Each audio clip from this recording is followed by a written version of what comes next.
After a 1-1 tie to Miami-Dade on the road, top-ranked Iowa Western's home against Otero. 21st minute, Reivers with the corner kick. Ephraim's Valutadatos gets the hugs. And then just 2 minutes later, Angel Lopez with the cross. Felipe Braga. Big Blue goes on the rip, the Rattlers 5-1. We're still a pretty young team. I think we're growing a lot.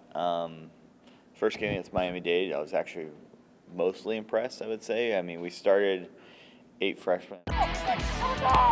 But the Otero match, the 8 freshmen responded, really came out and played well. No, I think, again, 8 freshmen, a lot of those guys are from straight out high school, too. They're American kids, things like that, which you don't see really ever in JUCO.